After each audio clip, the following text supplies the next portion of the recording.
Money and banking എന്ന ചാപ്റ്ററിലെ text ബുക്കിലെ കുറച്ച് എക്സസൈസ് ക്വസ്റ്റ്യൻസ്, ഒരു 11 ക്വസ്റ്റ്യൻസ് ആണ് ഈ ചാപ്റ്ററിൽ കൊടുത്തിട്ടുള്ളത്. നമുക്ക് ഇന്ന് അതൊന്ന് ഡിസ്കസ് ചെയ്യാം.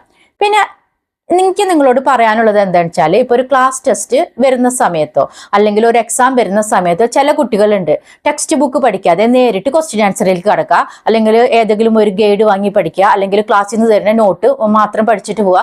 അതുകൊണ്ട് എൻ്റെ മക്കളെ, നിങ്ങൾക്ക് യാതൊന്നും മനസ്സിലാകില്ല.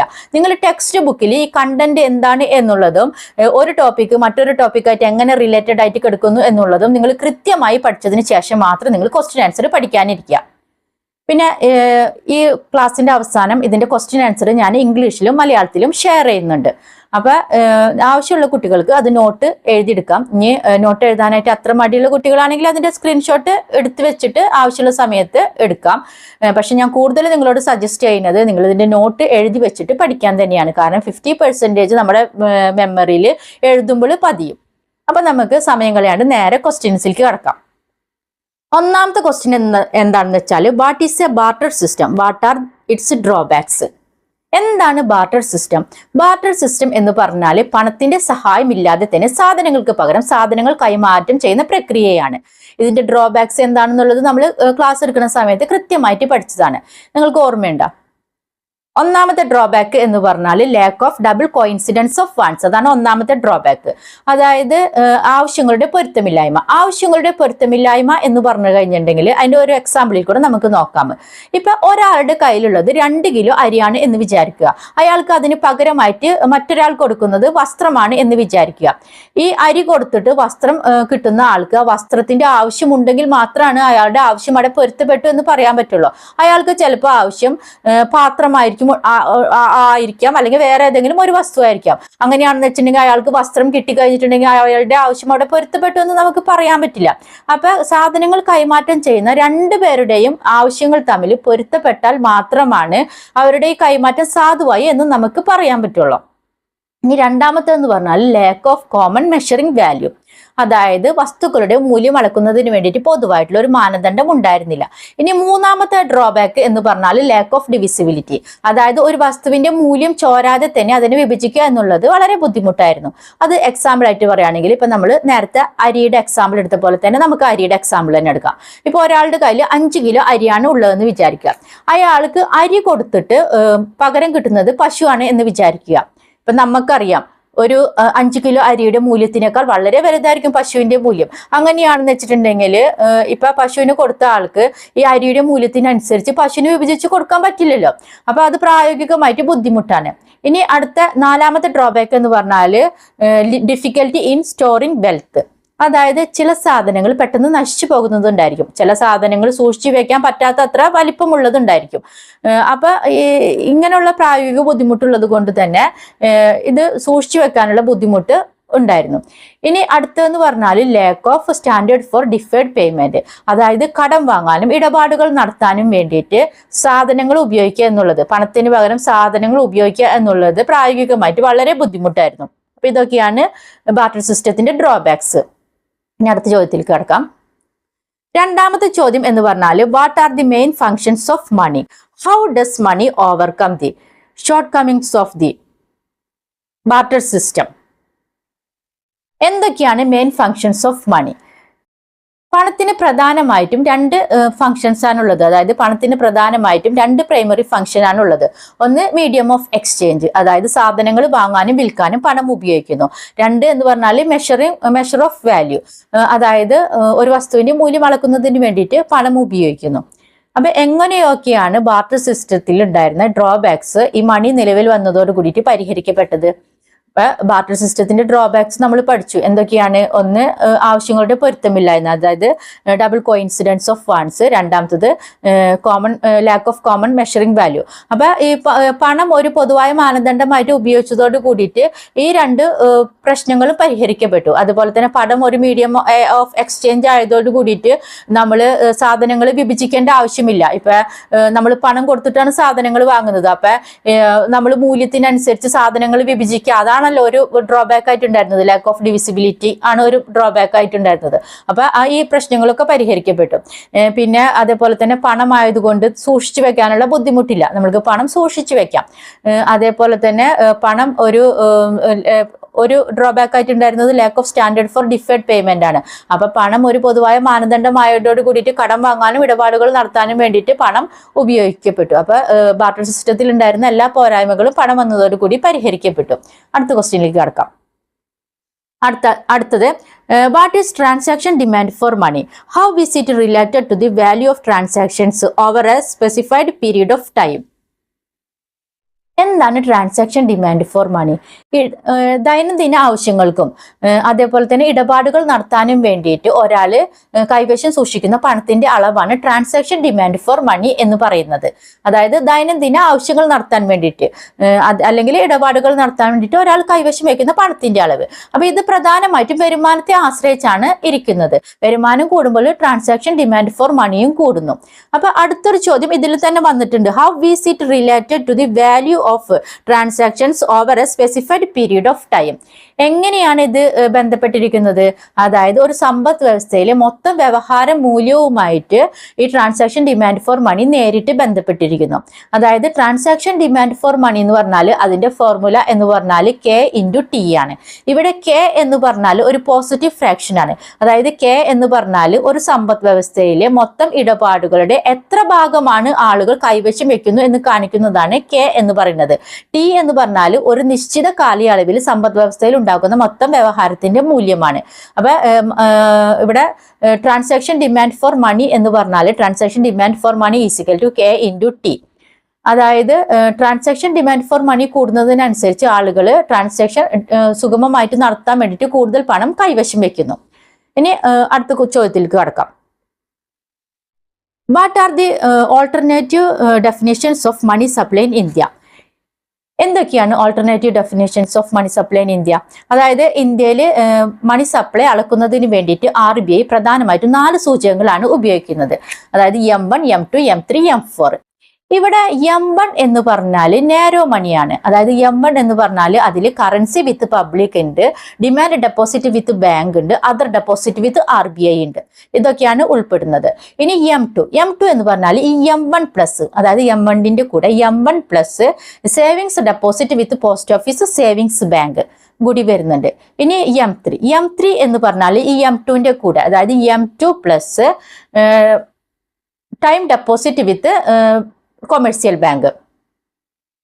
ഇത് ബ്രോഡ് മണിയാണ്. ഇത് വളരെ ഇമ്പോർട്ടൻ്റ് ഉള്ളതാണ്. ഇതിലാണ് ഫിക്സഡ് ഡെപ്പോസിറ്റ് ഒക്കെ വരുന്നത്.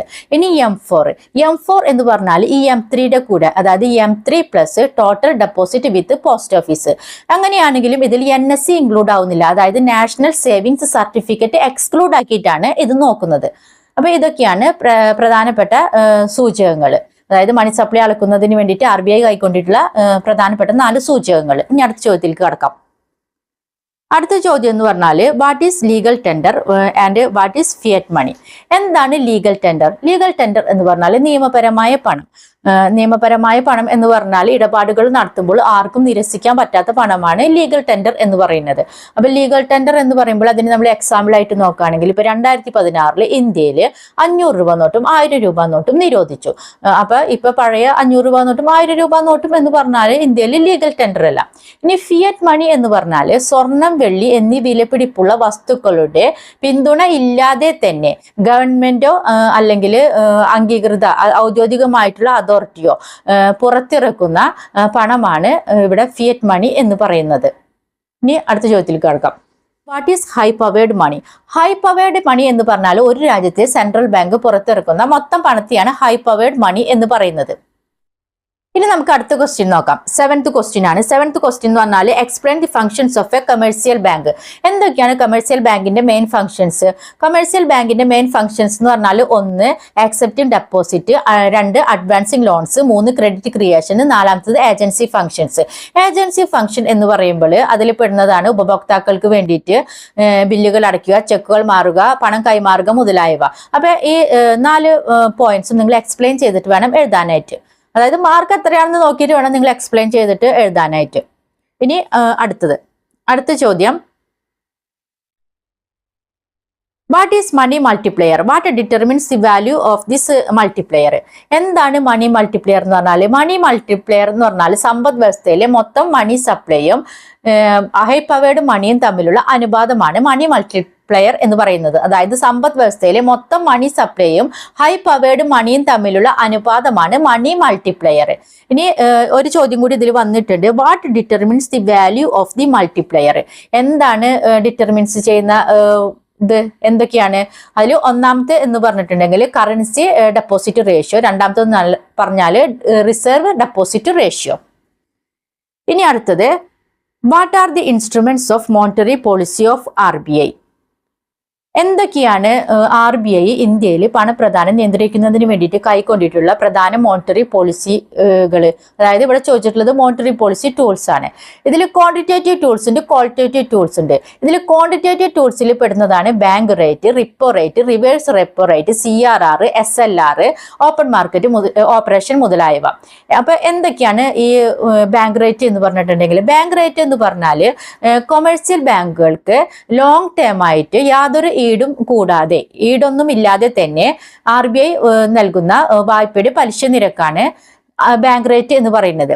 അപ്പൊ ഇൻഫ്ലേഷനുള്ള സമയത്ത് ബാങ്ക് റേറ്റ് വർദ്ധിപ്പിച്ചു കഴിഞ്ഞിട്ടുണ്ടെങ്കിൽ എന്താ ഉണ്ടാവുക? വായ്പകൾ ചിലവേറിയതാവും. ഇത് വിപണിയിൽ പണം കുറയുന്നതിന് കാരണമാകും. ഇനി ഡിഫ്ലേഷൻ സമയത്താണെങ്കിൽ ആ ബാങ്ക് റേറ്റ് കുറയ്ക്കും. ബാങ്ക് റേറ്റ് കുറച്ചു കഴിഞ്ഞാൽ വിപണിയിൽ പണത്തിന്റെ ലഭ്യത കൂടും.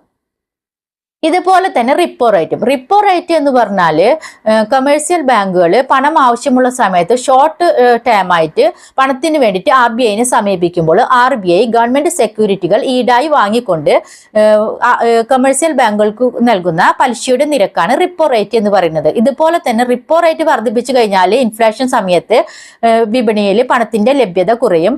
അതേപോലെ തന്നെ ഡിഫ്ലേഷൻ സമയത്ത് ബാങ്ക് റേറ്റ് വർദ്ധിപ്പിക്കും. അവ വിപണിയിൽ പണത്തിന്റെ ലഭ്യത കൂടും. ഇനി റിവേഴ്സ് റിപ്പോ റേറ്റ് എന്ന് പറഞ്ഞാൽ കമേഴ്സ്യൽ ബാങ്കുകൾ തങ്ങളുടെ കയ്യിലുള്ള അധിക പണം RBIയിൽ നിക്ഷേപിക്കാനായിട്ട് ചെല്ലും.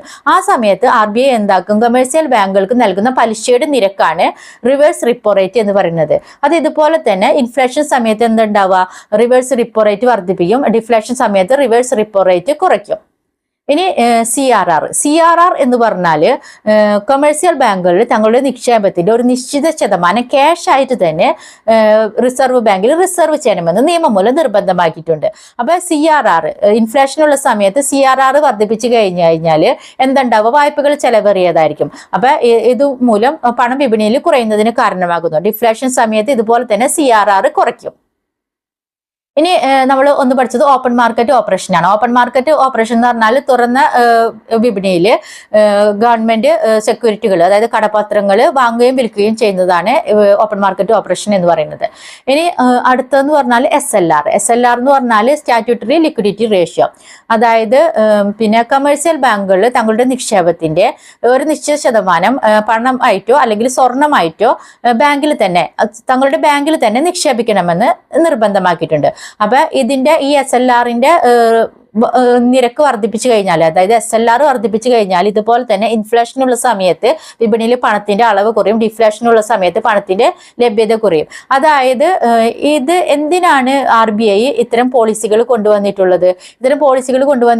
എന്താ വെച്ചാൽ ഇൻഫ്ലേഷനുള്ള സമയത്ത് പണം കൂടുതലായിട്ട് ബാങ്കിൽ നിന്നും പൊതുജനങ്ങളിലേക്ക് എത്താതിരിക്കാനായിട്ട് RBI എടുത്തിട്ടുള്ള ഒരു ബ്രേക്കാണ് ഈ നിരക്ക് വർദ്ധിപ്പിക്കൽ. അതുപോലെ തന്നെ ഡിഫ്ലേഷനുള്ള സമയത്ത് നിരക്ക് കുറയ്ക്കുകയും ചെയ്യുന്നത്. ഇപ്പൊ നമ്മൾ പഠിച്ചത് ക്വാണ്ടിറ്റേറ്റീവ് ടൂൾസ് ആണ്. ഇനി ഇതുപോലെ തന്നെ ക്വാളിറ്റേറ്റീവ് ടൂൾസ് ഉണ്ട്. ക്വാളിറ്റേറ്റീവ് ടൂൾസ് ആണ് margin requirements on loans, credit rationing, moral suasion മുതലായവ. ഇനി നമുക്ക് അടുത്ത ചോദ്യം എന്താണെന്ന് നോക്കാം. അടുത്ത ചോദ്യം എന്ന് പറഞ്ഞാൽ, do you consider a commercial bank creator of money in the economy? Yes, commercial bank money create ചെയ്യുന്നുണ്ട്. എങ്ങനെയാണ് അത്? കൊമേഴ്സ്യൽ ബാങ്കുകൾക്ക് പണം നേരിട്ട് സൃഷ്ടിക്കാൻ പറ്റില്ല, പക്ഷെ കൊമേഴ്സ്യൽ ബാങ്ക് ക്രെഡിറ്റ് ക്രിയേഷനിലൂടെ വിപണിയിൽ പണത്തിന്റെ അളവ് വർദ്ധിപ്പിക്കുന്നുണ്ട്. എങ്ങനെയാണ് അത്? അതായത് കൊമേഴ്സ്യൽ ബാങ്കുകൾ നമ്മൾ പഠിച്ചു. ഇപ്പൊ CRRഉം SLRഉം എന്താണ് എന്നുള്ളത് ഇപ്പൊ നമ്മൾ നേരത്തെ ക്വസ്റ്റ്യനിൽ പഠിച്ചു. അതായത് CRR എന്ന് പറഞ്ഞാൽ ക്യാഷ് റിസർവ് റേഷ്യോ, തങ്ങളുടെ നിക്ഷേപത്തിന്റെ ഒരു നിശ്ചിത ശതമാനം കമേഴ്സ്യൽ ബാങ്കുകൾ റിസർവ് ബാങ്കിൽ സൂക്ഷിക്കുന്നതിന്റെ അളവ്. SLR എന്ന് പറഞ്ഞാൽ തങ്ങളുടെ നിക്ഷേപത്തിന്റെ ഒരു നിശ്ചിത ശതമാനം സ്വർണമായിട്ടോ അല്ലെങ്കിൽ ഗവൺമെന്റ് അപ്രൂവ്ഡ് സെക്യൂരിറ്റികളായിട്ടോ പിന്നെ അല്ലെങ്കിൽ പണമായിട്ടോ ബാങ്കിൽ തന്നെ സൂക്ഷിക്കുന്നതിന്റെ നിരക്ക്. അപ്പൊ ഇത് രണ്ടും സൂക്ഷിച്ചതിന് ശേഷം ബാക്കി തുക, തങ്ങളുടെ നിക്ഷേപത്തിന്റെ ബാക്കി തുക, അതായത് ഈ CRR പ്ലസ് SLR എന്ന് പറഞ്ഞാൽ LRR ആണ്. ഈ LRR കഴിച്ചിട്ട് ബാക്കി വരുന്ന തുക പൊതുജനങ്ങൾക്ക് ലോൺ ആയിട്ട് നൽകുന്നു. ഈ ലോൺ കിട്ടുന്ന പൊതുജനങ്ങൾ എന്താക്കുന്നു? ഈ ലോൺ കിട്ടുന്ന പൊതുജനങ്ങൾ അത് വിപണിയിൽ ചെലവാക്കുന്നു, അല്ലെങ്കിൽ അത് മറ്റൊരാളുടെ വരുമാനമാക്കുന്നു. അയാളുടെ വരുമാനം കൊണ്ടുപോയിട്ട് സെയിം ബാങ്കിലോ മറ്റൊരു ബാങ്കിലോ നിക്ഷേപിക്കുന്നു. ഇത് വീണ്ടും ഈ LRR കഴിച്ചതിന് ശേഷം ബാക്കി തുക വീണ്ടും അതിൽ നിന്ന് പൊതുജനങ്ങൾക്ക് ലോണായിട്ട് കൊടുക്കുന്നു. ഈ പ്രക്രിയ റിപ്പീറ്റ് ചെയ്യുന്നു. എങ്ങനെ? പണം വിപണിയിൽ പല മടങ്ങ് വർദ്ധിക്കുന്ന വരെ ഈ പ്രക്രിയ റിപ്പീറ്റ് ചെയ്യുന്നു. അതായത് തങ്ങളുടെ നിക്ഷേപത്തിന്റെ ആദ്യം നിക്ഷേപിച്ച നിക്ഷേപത്തിന്റെ പല മടങ്ങ് വർദ്ധിക്കുന്നത് വരെ ഈ പ്രക്രിയ റിപ്പീറ്റ് ചെയ്യുന്നു. അപ്പൊ കൊമേഴ്സ്യൽ ബാങ്കുകൾക്ക് പണം നേരിട്ട് സൃഷ്ടിക്കാൻ പറ്റിയില്ലെങ്കിലും അവർ വിപണിയിൽ പണത്തിന്റെ അളവ് വർദ്ധിപ്പിക്കുന്നുണ്ട്. മനസ്സിലായല്ല? ഇനി അടുത്ത ചോദ്യം, what role of RBI is known as the lender of last resort? ഏത് ഫങ്ഷൻസ് ആണ് RBIയുടെ ഏത് ഫങ്ഷൻ ആണ് ലെൻഡർ ഓഫ് ലാസ്റ്റ് റിസോർട്ട് എന്ന് പറയുന്നത്? ഏത് ഫങ്ഷനാണ്? Bankers bank. എന്താ കാരണം? ബാങ്കേഴ്സ് ബാങ്ക് എന്ന ഫംഗ്ഷൻ ആണ് ലെൻഡർ ഓഫ് ലാസ്റ്റ് റിസോർട്ട് എന്ന പേരിൽ അറിയപ്പെടുന്നത്. അതിന്റെ കാരണം എന്താണ്?